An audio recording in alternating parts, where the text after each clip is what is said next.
estamos aí encerrando hoje o estudo sobre Elias.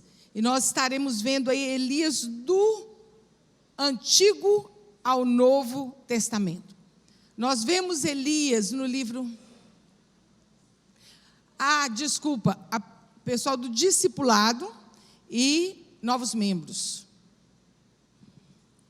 Podem estar saindo para suas salas também.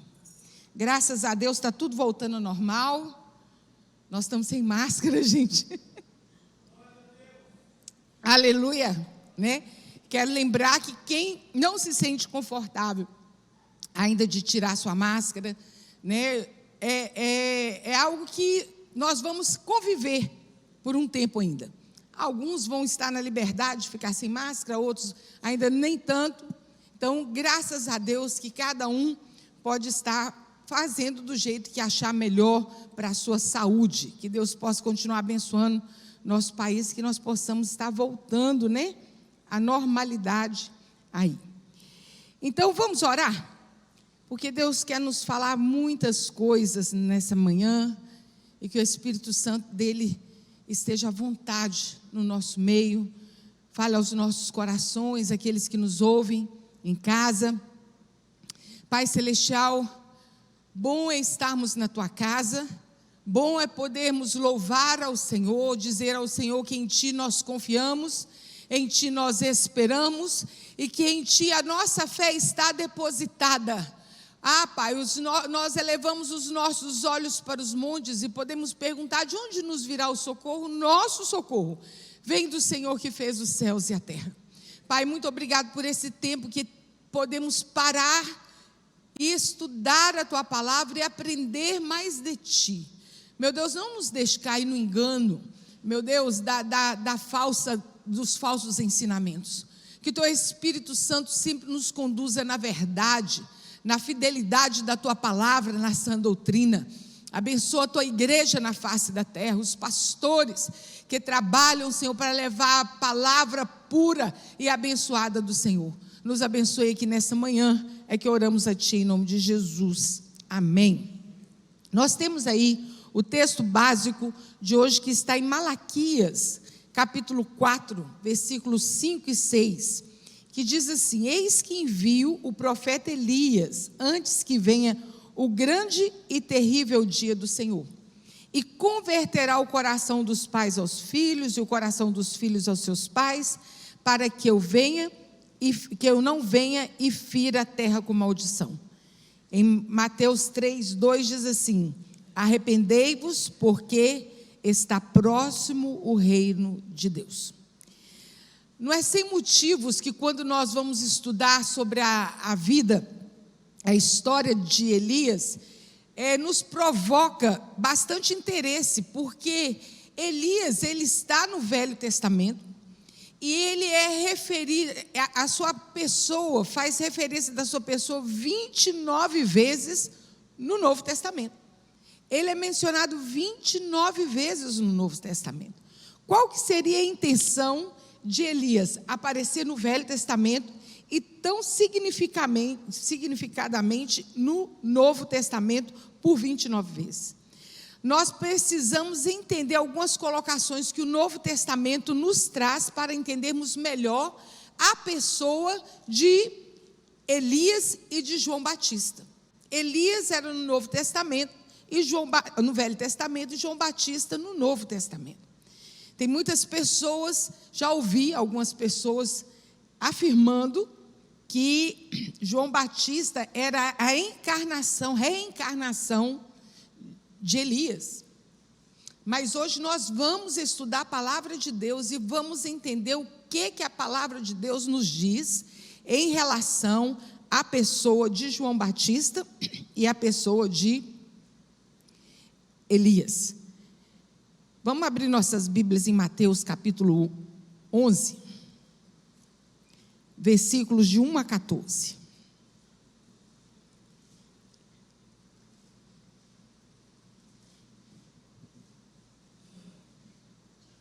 Mateus 11, de 1 a 14, diz assim: e aconteceu que, acabando Jesus de dar instrução aos seus 12 discípulos, partiu dali a ensinar e pregar nas cidades deles.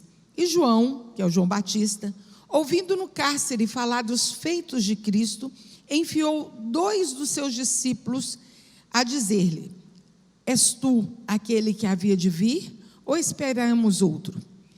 E Jesus respondeu e disse-lhe: ide anunciai a João a estas coisas que vides, ouvis e vedes. Os cegos veem, os coxos andam, os leprosos são limpos, os surdos ouvem, os mortos são ressuscitados, e aos pobres é anunciado o Evangelho. E bem-aventurado aquele que não se escandalizar de mim. E partindo eles, começou Jesus a dizer às turbas a respeito de João: que foste ver no deserto? Uma cana agitada pelo vento? Sim.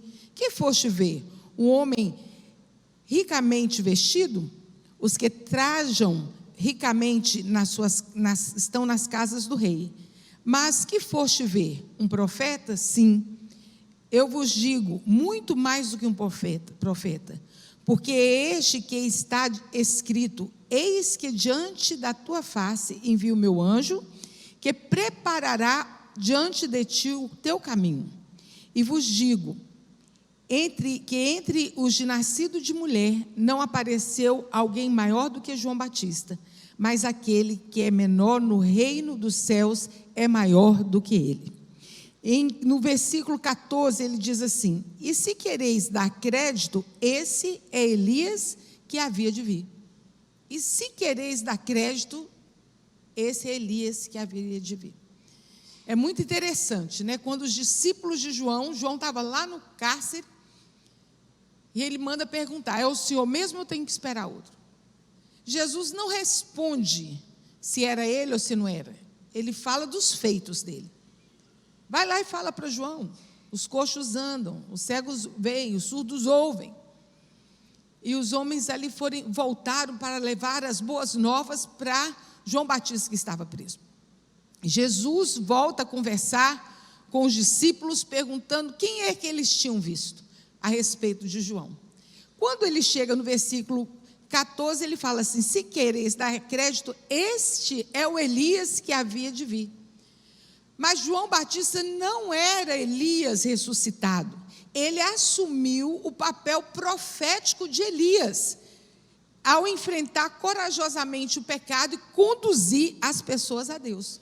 Malaquias, o qual nós já lemos, já havia profetizado que um dia um profeta como Elias haveria de se manifestar. Então eram as obras de João Batista, os feitos de João Batista é que chamavam a atenção. Na área de escatologia também há bastante especulação acerca da presença de Elias como uma das 2 testemunhas de Apocalipse. Quando nós lemos Apocalipse, nós vamos ver que na grande tribulação nós teremos 2 testemunhas enviadas por Deus para poder pregar também o arrependimento para as pessoas que aqui estiverem. Apocalipse 11:3 diz assim: darei poder às minhas testemunhas e profetizarão por 1260 dias vestidas de pano de saco. Essas 2 testemunhas apresentam a forte semelhança com Moisés e com Elias, os 2 profetas mais poderosos de Deus. Nós podemos ver que através do poder de Deus, Moisés lançou as pragas no deserto, as 10 pragas no deserto. Pelo poder de Deus, Moisés tirou o povo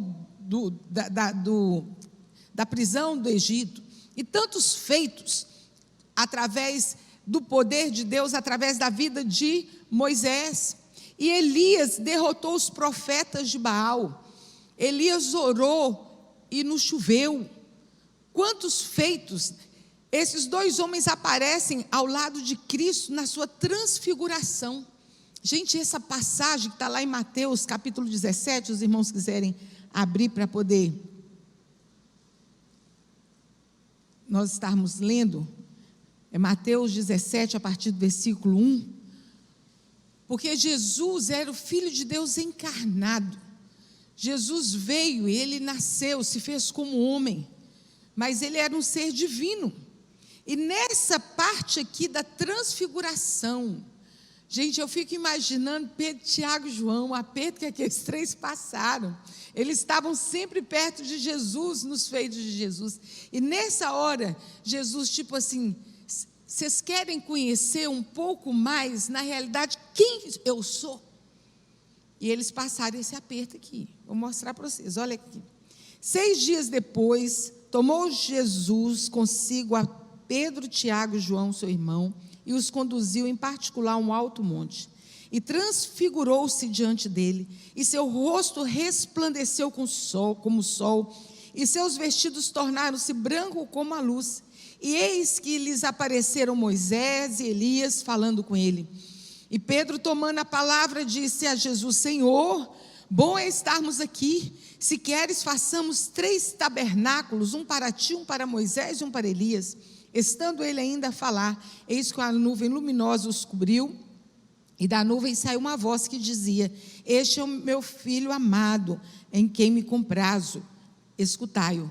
E os discípulos, ouvindo isso, caíram sobre os seus rostos e tiveram grande medo. E aproximando-se, Jesus tocou-lhes e disse: Levantai-vos e não tenhais medo. Erguendo os olhos, ninguém mais viram senão ao próprio Jesus. Foi uma experiência espiritual extraordinária que aqueles homens tiveram. E Pedro, como ele sempre foi mais para frente, né, a gente estudando a vida de Pedro, nós vamos ver, ele rapidamente falou assim: vamos ficar por aqui mesmo, Jesus, o negócio aqui está bom demais, nós vamos fazer 3 tendas, uma para o Senhor, uma para Moisés, uma para Elias, e nós vamos ficar aqui. Aí o Senhor fala: não, tem muita coisa para poder acontecer. Você continua lendo esse texto, você vai ver que na hora que eles chegam no pé do monte, tinha um homem endemoniado lá, que precisava ser liberto. E assim somos nós quando nós precisamos, nós temos experiências com Deus, somos cheios do Espírito Santo, mas é para nós sermos testemunhas do Senhor. Então, vamos voltar aqui no texto. Nós podemos ver Elias no livro de Reis, vemos Elias quando se refere a João Batista, e vemos também Elias lá, quando ele é citado, se eu não me engano, em Hebreus, que fala, Tiago, que fala que Elias era um homem com as mesmas paixões que nós. Então, várias vezes ele é citado. O que podemos aprender com Elias do Velho Testamento e Elias tipificado no Novo Testamento? Tipificado.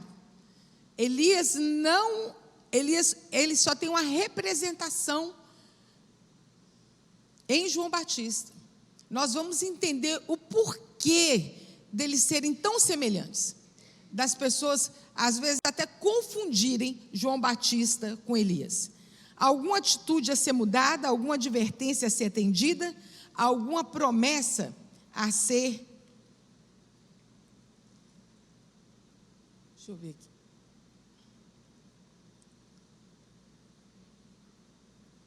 O profeta do plano e da promessa de Deus. Nós já lemos lá em Malaquias, quando fala que viria aquele que seria o precursor de Jesus. O Dicionário Internacional de Teologia do Novo Testamento pondera que alguns esperavam que Elias viesse antes da aurora do tempo do fim. Vamos abrir Mateus 17, versículos 10 a 13. Diz assim: os discípulos o interrogaram dizendo: por que dizem então os escribas que é mister que Elias venha primeiro? E Jesus respondendo disse-lhe: em verdade Elias virá primeiro e restaurará todas as coisas. Mas digo-vos que Elias já veio e não o conheceram, mas fizeram-lhe tudo o que quiseram. Assim farão eles também padecer o Filho do Homem. Então entenderam os discípulos que Jesus estava falando de João Batista. Era da pessoa de João Batista que Jesus estava ali se referindo. Jesus se referia a João Batista e não a Elias, João Batista havia assumido o papel profético de Elias, confrontando poderosamente o pecado. Como Elias condenava o pecado, João Batista também estava condenando o pecado e conduzindo o povo a Deus. Malaquias havia profetizado que haveria um Elias que se manifestaria. Vou ler o versículo de novo. Eis que envia o profeta Elias antes que venha o grande e terrível dia do Senhor. O que seria esse grande e terrível dia do Senhor? Jesus não trouxe apenas a unidade de paz, mas também juízo sobre aqueles que recusassem a deixar os seus pecados. Quando Jesus veio e anunciou e falou o que era certo, o que era errado, trouxe divisão sobre muitas pessoas. É interessante que nós vamos encontrar algumas vezes alguém perguntando assim, com a autoridade de quem que você está falando isso? Com a autoridade de quem que você está fazendo tais coisas? Aí nós pensamos assim, é claro que é com a autoridade de Deus, mas não era assim que aquele povo entendia. Por que que eles fazem essa pergunta? Existia uma escola normal para as crianças. As crianças de 6 até uns 10, 11 anos, eles tinham uma escola tempo integral. Eles aprendiam de Gênesis, o Pentateuco, Gênesis, Êxodo, Levítico, Número, Deuteronômio. Quando chegava aquele tempo ali que eles tinham terminado, existia tipo um vestibularzinho para eles passarem para outra etapa. Alguns não passavam e eles voltavam para aprender o ofício do pai. E os outros que passavam adiante nesse curso, eles iam estudar meio período, e meio período eles tinham que aprender o ofício do pai, que foi o que aconteceu com Jesus. Passado esse tempo, quando eles já tinham estudado até o livro de Malaquias, aqueles alunos que se destacavam, vamos supor, aqui está o Emílio, eu já era um professor da lei, eu ia chamar o Emílio para ele me seguir. Emílio, você vai me seguir. E aonde que o Emílio fosse visto comigo, ele seria referido assim, aquele ali é o aprendiz da Viviane. E aonde o Emílio chegasse, falasse, fizesse qualquer coisa, ele estaria falando, fazendo qualquer coisa com a autoridade do meu nome. Por isso que as pessoas perguntavam para Jesus assim, em nome de quem que você está fazendo tais coisas? E aqui nós vamos ver que Jesus estava falando para o povo, arrependei-vos, da mesma forma que Elias falou, que João Batista falou, Jesus também falou, apresentou o pecado do povo, apresentou a questão do arrependimento, para que o povo se voltasse para ele. Então, por isso que a Bíblia fala sobre o grande e terrível dia do Senhor. Vai ser grande, mas vai ser terrível para aqueles que não se arrependerem. Vejamos duas verdades que jamais devem ser esquecidas pelos crentes, por nós cristãos. Deus tem um plano geral, completo e perfeito. Deus tem um plano a respeito das nossas vidas. Nada sai do controle das mãos do Senhor. É muito interessante que às vezes nós queremos pedir a Deus que Ele faça segundo o nosso querer, segundo a nossa vontade, segundo o nosso entendimento. Mas Deus tem um plano geral, completo e perfeito. Quando nós lemos a Bíblia, nós entendemos isso. Nós entendemos que de Gênesis a Apocalipse tem todo um plano a ser executado.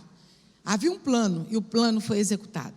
Seja na pessoa de João, seja na pessoa de Elias que veio, seja na pessoa das testemunhas de Apocalipse, o Elias que virá, destaca-se o controle extraordinário do Senhor da história passada, presente e futura.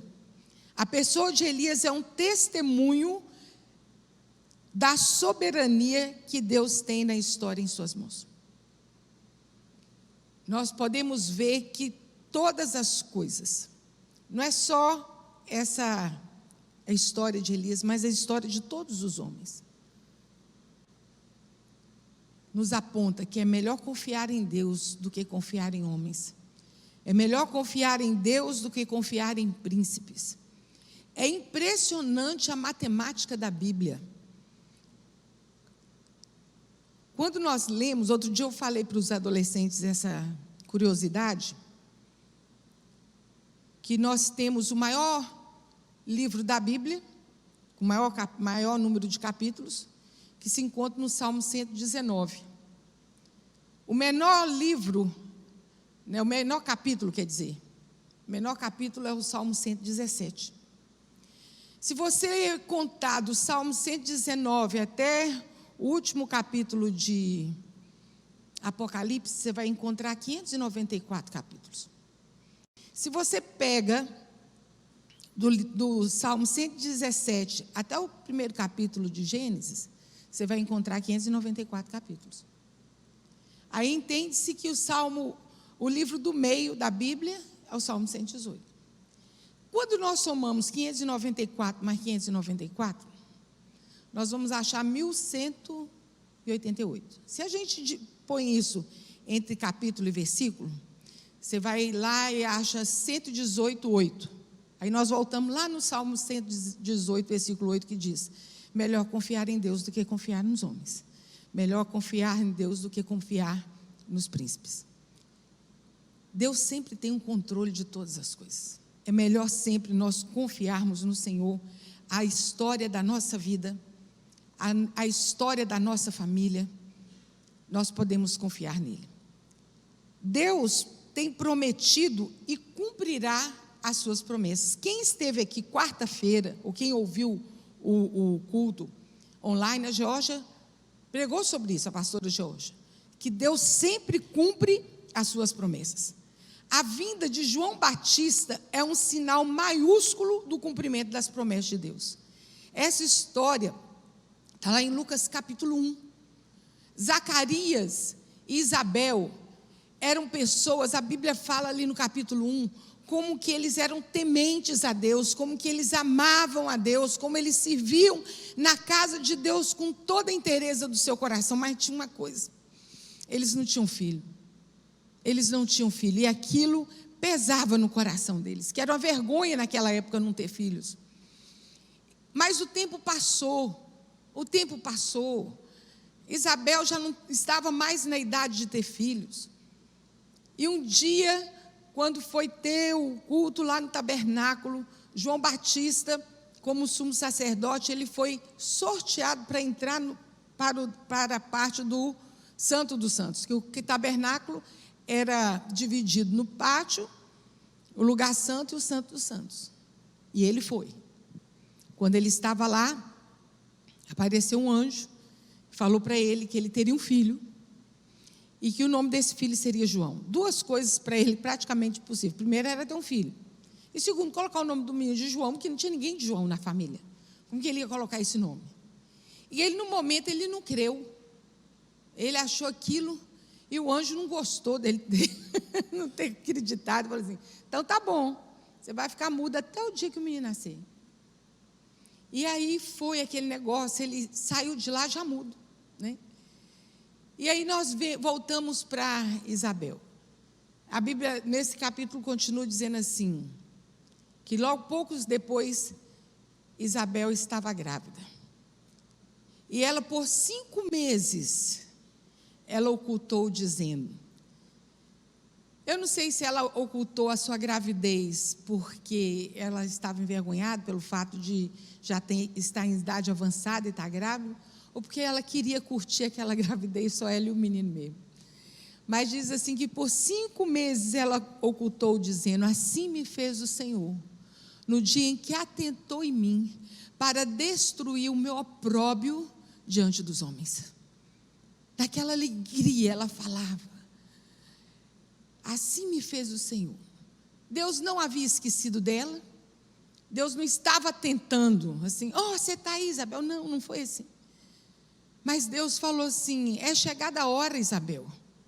Para você, eu tenho um filho que não vai ser somente mais um menino, ele será o precursor de Jesus, aquele que anunciará, que preparará o caminho do Senhor.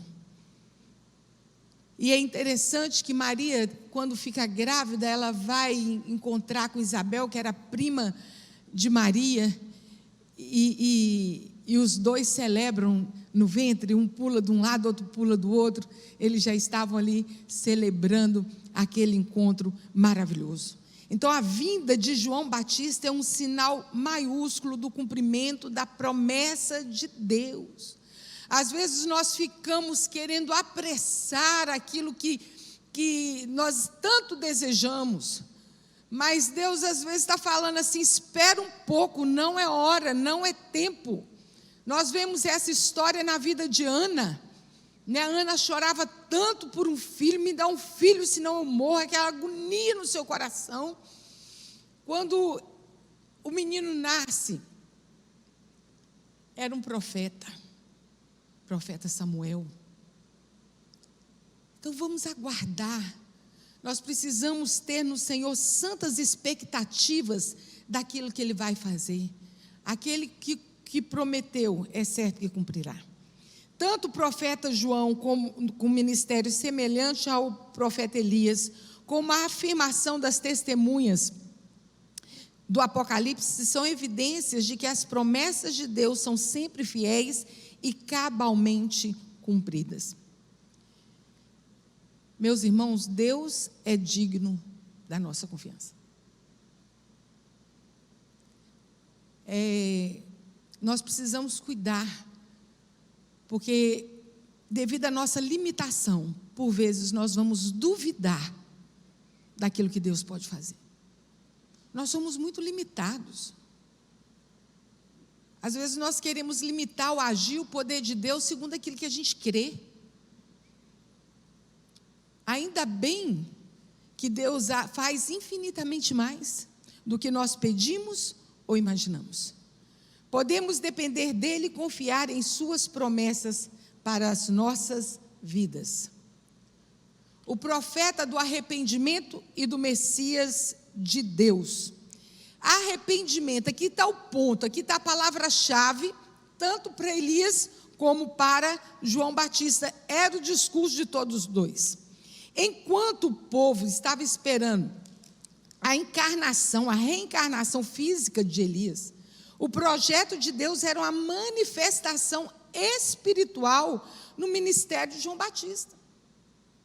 Era manifestação espiritual. Assim como Elias pregava o arrependimento, João também veio pregando o arrependimento para todos.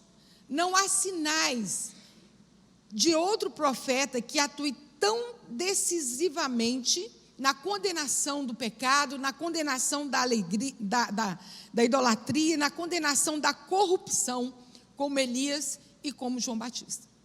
Nós já estudamos aqui sobre o rei Acabe, que ele se agradou da vinha de Nabote, o homem que tinha tudo, e ele foi lá e falou para Nabote que queria a vinha dele, queria isso, queria aquilo, e Nabote falou assim: não posso vender, isso aqui é uma herança dos meus pais, eu não posso passar adiante, isso era lei. E Acabe fica todo emburrado, igual um menino malcriado. A mulher dele pergunta: o que você tem, Acabe? Nabote não quis me vender a vinha e tal. Ela falou assim: pode deixar que eu resolvo. Nós tivemos aqui na escola dominical uma lição só sobre isso. E ela vai lá e dá um jeito de matar Nabote e tomar a vinha dele. E Deus manda Elias falar com Acabe. E ele diz assim: eis que trarei sobre ti o mal. Gente, foi uma profecia terrível sobre a vida de Acabe. Meus irmãos, não fica preocupado demais quando as pessoas se levantam contra você, não. Nós temos um Deus que tudo vê e que trabalha por nós. Nós precisamos orar para que o mal, ele não tome conta do nosso coração. Porque quando alguma coisa acontece, a gente instintivamente humanamente, carnalmente, a gente até às vezes deseja o mal para aquela pessoa. Vamos orar por ela, né? Jesus falou para a gente orar até pelos nossos inimigos.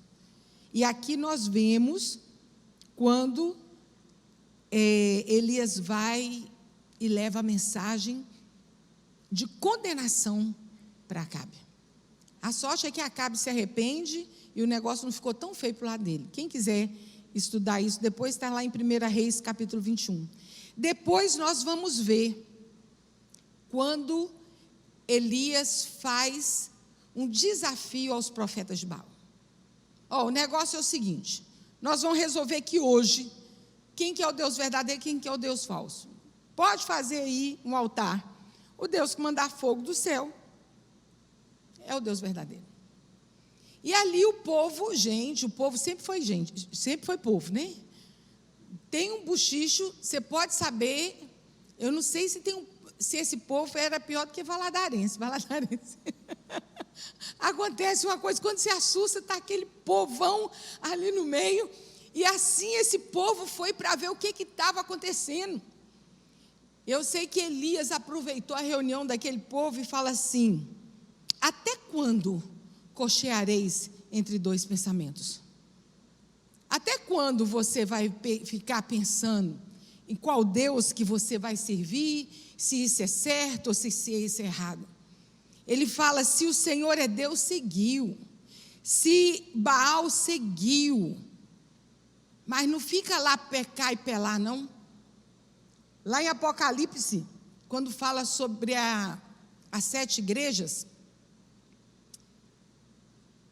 tem uma que eu estou tentando lembrar o nome, mas os irmãos vão me ajudar, que fala para ela que a pior coisa que tem é ser morno, né? Ser frio, ser morno, quente ou frio, não é isso? Porque o morno, eu vou te vomitar da minha boca. Laodiceia, a igreja de Laodiceia. Povo indeciso. Tem dia que está servindo a Deus, outro dia está servindo ao diabo. Um dia está confessando o Senhor com a sua boca, outro dia está maldizendo com a mesma boca.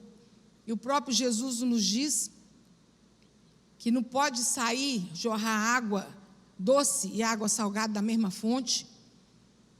Nós precisamos tomar cuidado. E aqui nós vemos Elias confrontando o povo. Toma uma decisão.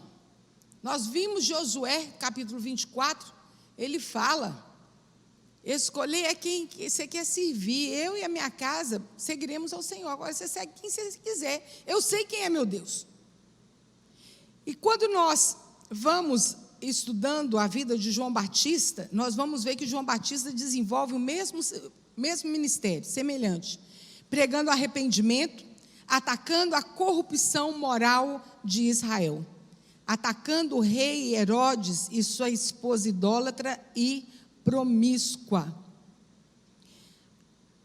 Herodes, ele tinha um meio-irmão, e essa mulher, ela era casada com esse meio-irmão dele. Ela larga o marido e vem viver com Herodes. E toda vez que João Batista via Herodes e Herodias, ele falava assim: vocês estão em pecado. Vocês estão em pecado. Isso que vocês estão fazendo é errado. E isso trouxe muita raiva ao coração daquela mulher. E ela mandou prender, pediu que Herodes prendesse. E depois arranjou um jeito de João Batista ser degolado. Mas antes, em Mateus 3:2, ele falava assim: arrependei-vos, porque o reino dos céus é chegado. João Batista foi um profeta que exortou o povo a confessar seus pecados e voltar para Deus. A mensagem de arrependimento é boa para os que ouvem e buscam perdão, mas é uma notícia terrível para os que se recusam a ouvir, pois perdem a esperança, a única esperança de salvação.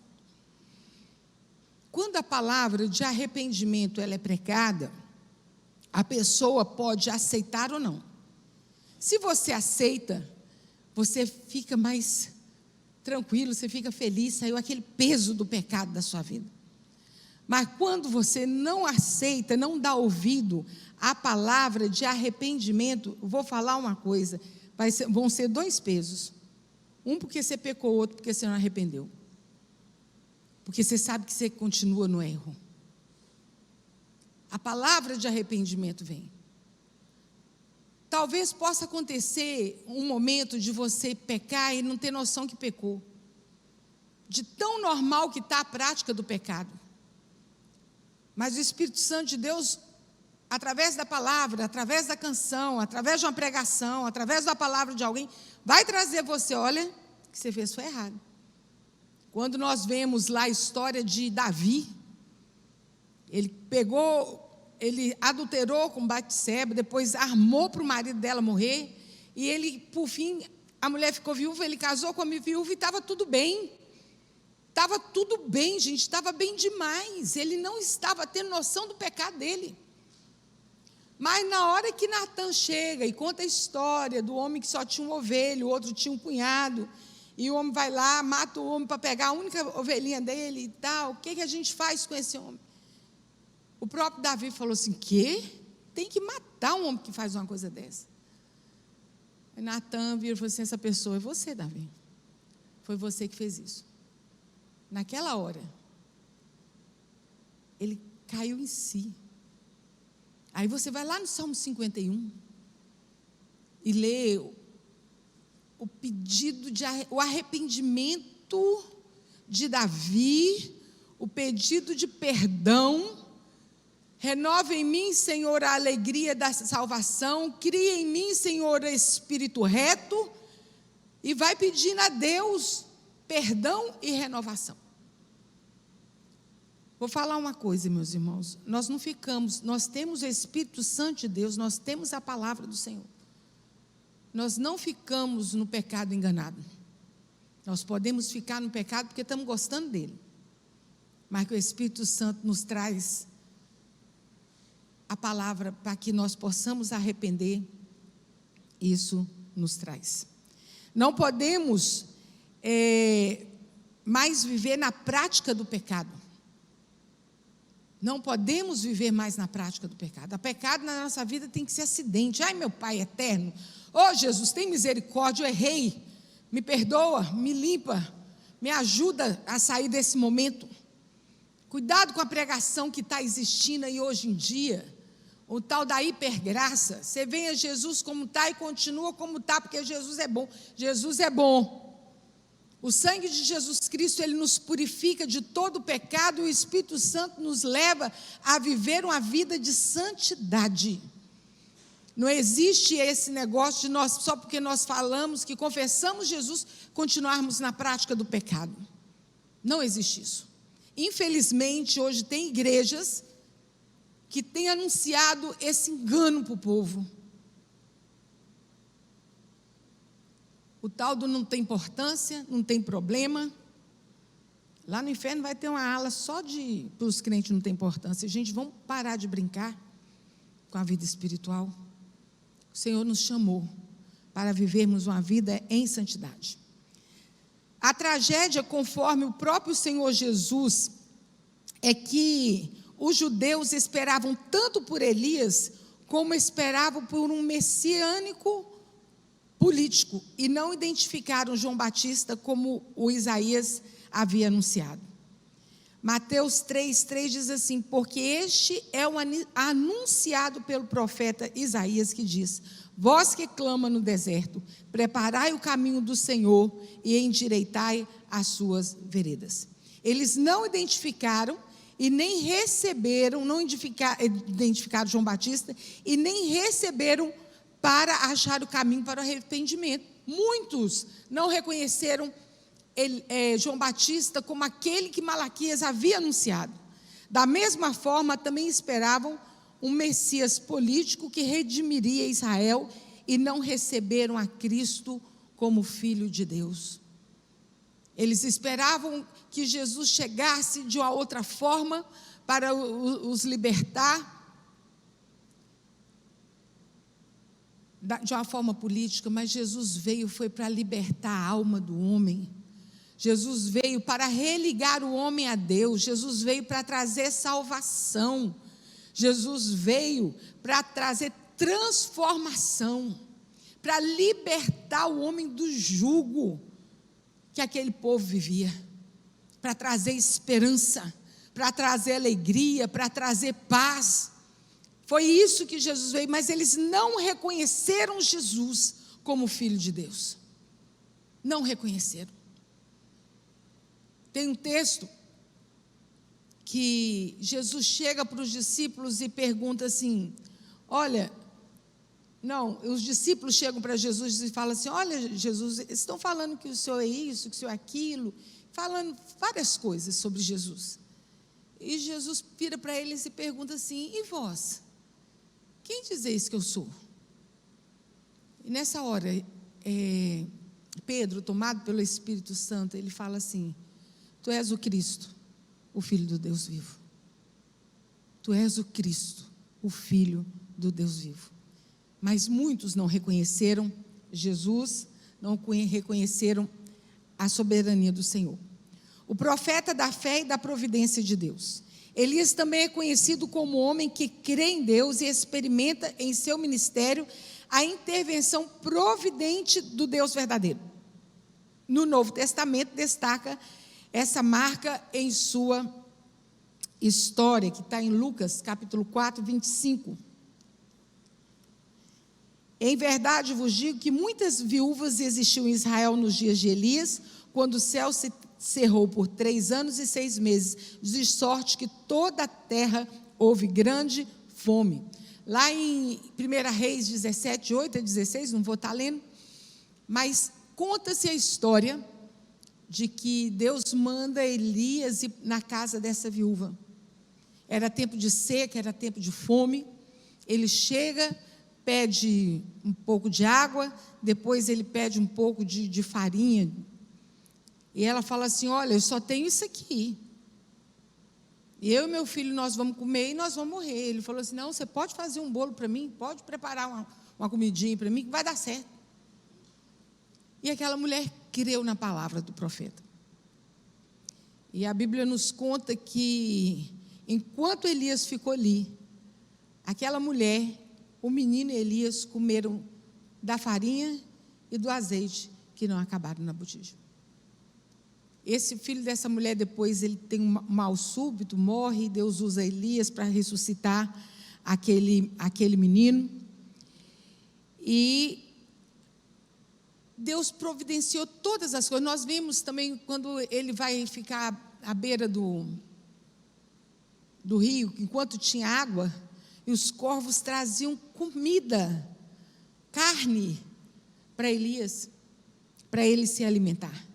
O homem que experimentou de providência de Deus e realizou milagres através da ação do poder de Deus e sempre reconheceu a soberania de Deus.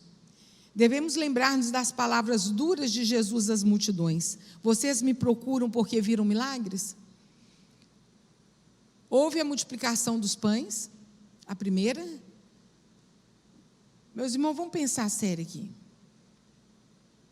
Se tivesse naquela primeira multiplicação do pão e peixe, hoje Jesus multiplicou. No outro dia você ia voltar sozinho? Você ia trazer seus vizinhos, sua família. Vamos lá, tem um moço que multiplica pão e peixe. E quando Jesus vê aquela multidão toda, Jesus dá uma palavra dura: vocês não me procuram pelo que eu sou, vocês me procuram por aquilo que eu possa fazer. Nós queremos em milagres, mas nós nos chegamos ao Senhor, não é atrás somente de milagres. Nós precisamos buscar o Deus milagre antes de todas as coisas. O Deus que tudo pode, o Senhor das nossas vidas. O maior milagre que Deus tinha para fazer na nossa vida, Ele já fez. O que o Senhor tinha para fazer na nossa vida, Ele já fez. Ele mandou o seu Filho Jesus para morrer por nós naquela cruz, para que através daquele sangue derramado, os nossos pecados fossem purificados e que nós tivéssemos uma nova aliança com o Senhor. Hoje nós vamos ter a ceia aqui. É através dessa nova aliança, nós temos livre acesso diante do Pai e nós somos cordeiros com Jesus. Meus irmãos, o que Deus tinha que fazer por nós, Ele já fez. O que nós ganhamos, o que Ele faz por nós é bônus, é misericórdia. Mas a maior ação de Deus por nós foi enviar seu Filho Jesus. Ele tem o controle da história nas suas mãos. Romanos 11, versículo 2 e 4, diz assim: Deus não rejeitou o seu povo que antes conheceu.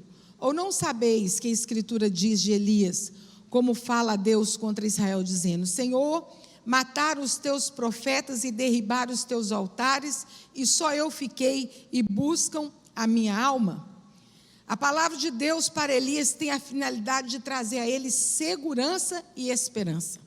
Gente, essa passagem de Elias aqui, depois que que desceu o fogo dos céus e que os profetas de Baal foram mortos,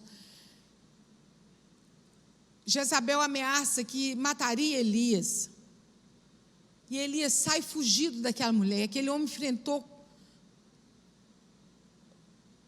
450 profetas, muitos profetas, e ele vai embora, e ele se esconde, e fica lá entristecido, ele pedindo a morte para ele. Elias entrou em depressão, depois de uma grande experiência espiritual.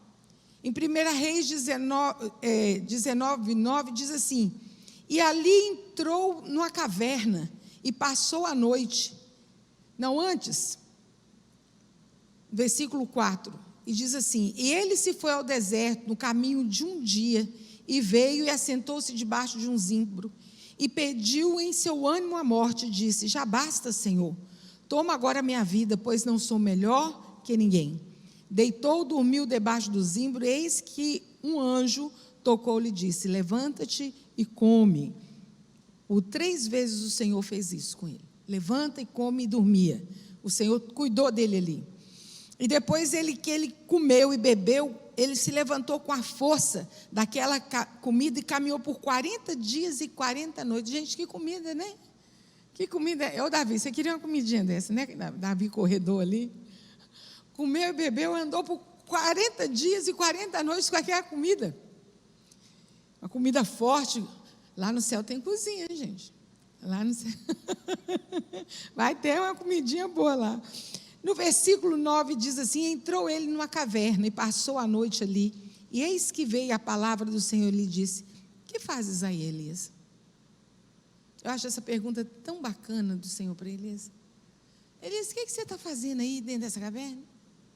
Por 3 vezes ele fala: ah, Senhor, só eu fiquei, né? Está lá no versículo 14, eu tenho sido extremo zeloso pelo Senhor dos exércitos, porque os filhos de Israel deixaram o teu concerto e derrubaram os altares e mataram os seus profetas à espada, só eu fiquei, e buscam tirar a minha vida. Mas lá no versículo 18 o Senhor fala assim: também eu fiz ficar em Israel 7.000, todos os joelhos que não se dobraram a Baal e que a boca não beijou. Ele estava pensando que ele estava sozinho, mas Deus ainda tinha 7.000 pessoas que ele podia contar, pessoas que não haviam se dobrado diante de Baal. A oração como caminho. Em Tiago 5, 17, 18. Elias era um homem sujeito às mesmas paixões que nós, e orando pediu que não chovesse. E por 3 anos e 6 meses não choveu. E orou outra vez. E o céu deu chuva e a terra produziu seu fruto. Os impossíveis são aquelas situações em que só Deus pode fazer algo. Esse é o impossível. Aprendemos com Elias a crer na intervenção de Deus, inclusive nos momentos mais difíceis da nossa vida. Guarda isso. Elias era um homem com as mesmas paixões que nós. Nossos mesmos erros, nossos mesmos acertos. E ele orou, e Deus respondeu. Nós podemos orar e crer no Senhor.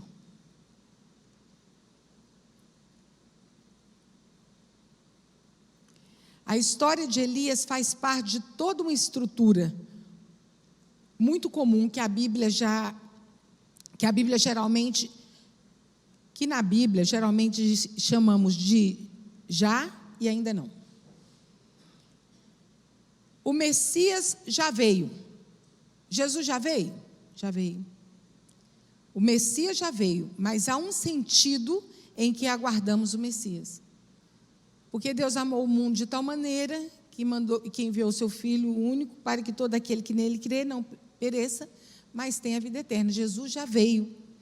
Mas há o sentido que nós aguardamos o Senhor voltar. Porque assim como um relâmpago que sai do Oriente e se mostra no Ocidente, assim há de ser a vinda do Filho do Homem. Porque ao ressoar da última trombeta, com alarido e com voz de trovão, e com a trombeta de Deus, descerá dos céus, o Senhor Jesus descerá dos céus, com alarido e com a trombeta de Deus. Os mortos em Cristo ressuscitarão primeiro. Depois nós, os que estivermos vivos, encontraremos com Ele entre as nuvens e assim estaremos para sempre com o Senhor. Ele já veio e Ele virá. O reino já veio, mas ainda aguardamos uma nova dimensão do reino. O reino de Deus é o Senhor Jesus reinando dentro de nós, nos nossos corações. E Ele virá novamente e reinará sobre a terra. Já gozamos a vida eterna, mas ainda estamos para tomar posse da vida. Estamos nesse mundo, mas nós não somos deste mundo. Já vivemos a santa expectativa de estarmos para sempre com o Senhor. Teve uma vez que me chamaram para orar por uma senhora. Essa senhora já estava nos seus últimos dias de vida. E era um sofrimento. E eu lembro que eu orei por ela e pedi a Deus que ela pudesse contemplar a glória do Senhor. Como aconteceu com Estevão. Estevão estava sendo apedrejado, e quando Estevão olhou, eu não sei se ele sentia ainda alguma coisa, mas eu sei que a visão que Estevão teve dos céus abertos, e o que mais me impressiona naquela visão de Estevão, que a Bíblia diz que Jesus está sentado à direita de Deus. Mas quando Estevão estava olhando para o céu, a Bíblia diz que Estevão via Jesus levantado. Jesus estava em pé para receber Estevão. Ele não estava sentado, ele estava em pé, estava assim: vem, vem. Não podemos perder a nossa expectativa da vida eterna. Mais do que um questionamento histórico, o princípio que fica estabelecido na Bíblia é que somos chamados ao arrependimento, reconhecimento da presença soberana do Messias e busca de uma vida santa. Essa era a mensagem de Elias no Velho Testamento, de João Batista no Novo Testamento. E tem que ser a nossa mensagem todos os dias enquanto nós estivermos aqui. Não só o nosso arrependimento, mas aqueles que estão ao nosso redor. Amém? Que Deus possa, espero que todos tenham entendido essa questão de Elias e de João Batista, para que nunca venha nenhuma confusão, nenhuma palavra errada para trazer dúvida no coração. A palavra de Deus é a palavra de Deus. E ela é viva e ela tem um sentido real para as nossas vidas. Vamos ficar em pé, vamos orar?